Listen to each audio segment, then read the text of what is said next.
अस्सलामुअलैकुम वरहमतुल्लाहि वबरकातुहू।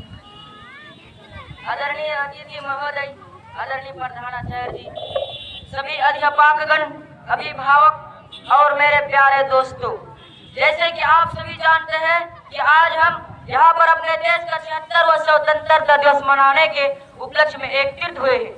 सबसे पहले मैं आप सभी को स्वतंत्रता दिवस की हार्दिक बधाई देता हूँ कि 15 अगस्त भारतवर्ष का राष्ट्रपति है।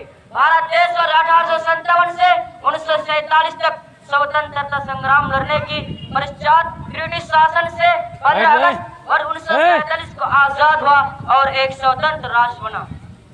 किसी कवि ने क्या खूब कहा है, आओ झुककर सलाम करें उन्हें जिनकी जिंदगी में मुकाम आया है। आओ झुककर सलाम करें उन्हें जिनकी जिंदगी में मुकाम आया है। किस कदर खुशनसीब हो वो लोग जिनका लहू भारत में काम आया है। मेरे प्यारे साथियों, स्वतंत्रता संग्राम की शुरुआत तब से हुई जब मंगल पांडे नामक क्रांतिकारी को ब्रिटिश शासन के अंग्रेज अधिकारों ने गोली मारी थी। तभी से संपूर्ण भारत देशवासियों ने अंग्रेजों के खिलाफ आवाज उठाई। हमें और हमारे देश को ब्रिटिशों से आजादी इतनी आसानी से नहीं मिली है। देश की आजादी पाने के लिए बहुत से क्रांतिकारी सेनानियों ने बलिदान दिया है, जैसे अशफाकुल्लाह खान, टीपू सुल्तान, महात्मा गांधी, मंगल पांडे, मौलाना अबुल कलाम आजाद आदि।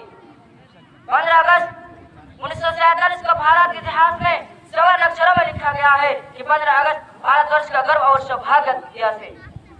एक बार हमारे हृदय में नवीन आशा, उत्साह तथा देशभक्ति का संचार है।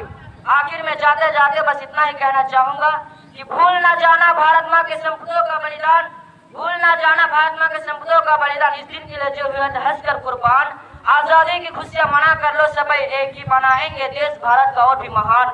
जय हिंद, जय भारत। अस्सलामु अलैकुम वरहमतुल्लाहि वबरकातुहू।